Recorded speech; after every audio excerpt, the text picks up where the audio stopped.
with a heavy focus on Super Smash Bros. Ultimate at this year's E3 Direct, I thought it would be a good opportunity to take a look at a few details you may have missed in the flurry of information.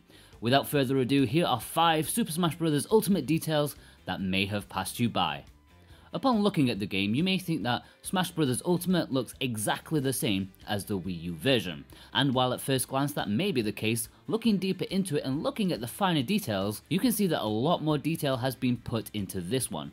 Textures are much better and the backgrounds have added details too.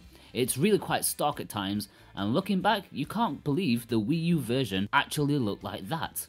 Now, the footage I'm using from the Direct is obviously compressed and much lower quality than the real thing, so bear that in mind. It will look even better in person. Almost every stage has been confirmed. There are over 100 stages in Super Smash Bros. History. 80% of them have already been identified by eagle-eyed fans in the trailers and screenshots. While it wasn't stated in the Direct, it wouldn't be a stretch to presume that all of the stages may be lined up for the bout, making this truly the ultimate edition of Smash. The only concern is Miiverse, which, as you may know, relied on its gimmick of using user-made pictures over the Wii U Miiverse platform to decorate the stage. That died with Miiverse's death. Saying that, I'm sure there could be a way of editing it or changing it somehow just to throw it in for completion's sake. Smash announcers are iconic. There's always been a little bit of excitement in regards to who will be doing the voice work for the latest game, and the tradition has always been to change the voice actor between iterations. Smash Ultimate is the first to buck the trend, as Xander Mobus, the announcer of Wii U and 3DS, has confirmed to be returning to the fray. He did a fine job as the announcer in Wii U and 3DS, so maybe it's not so surprising Nintendo asked him to return for this one. The penultimate detail in this vid is one that was stated out loud, but it was slightly glossed over and no doubt missed by many. Unlocking characters. It was heavily implied by Sakurai that you will begin the game with only 8 characters at your disposal, the original 8. The rest of the huge cast must be unlocked. Now my eyes lit up, as I do love a good reward for playing Smash. But no doubt many of you will be tired of this and demand all characters available from the beginning. Don't worry too much though, as he did state that unlocking the rest of the characters should be fairly swift and painless compared to the notoriety of previous games. I'm looking at you, Mewtwo.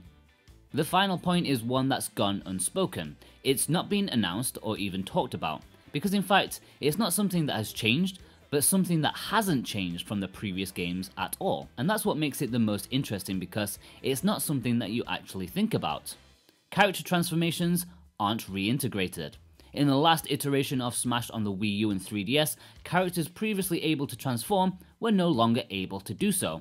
Thanks to the limitations of the 3DS system, multiple changes were needed to be made to a handful of characters in order to accommodate them. This notoriously made Ice Climbers and the Pokemon Trainer needing to be cut, although Pokemon Trainer was compromised by having Charizard solo.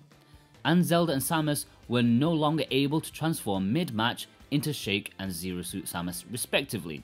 Instead, they were completely different characters.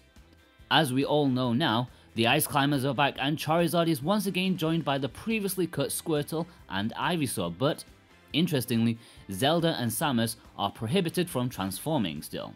With the hardware not holding the game back anymore, it's interesting to see that actually, maybe the 3DS obstruction did actually have a plus point, as I'm sure we can all agree, this was a change for the better, and Sakurai sees this by still having Shake and Zero Suit Samus separated. Okay guys, those were 5 small points that you may have missed from the Super Smash Bros. Ultimate reveal. Did you spot anything that wasn't actually specified or showed off? Let us know in the comments below. I've been Jordan from Switchwatch, and I'll see you guys next time.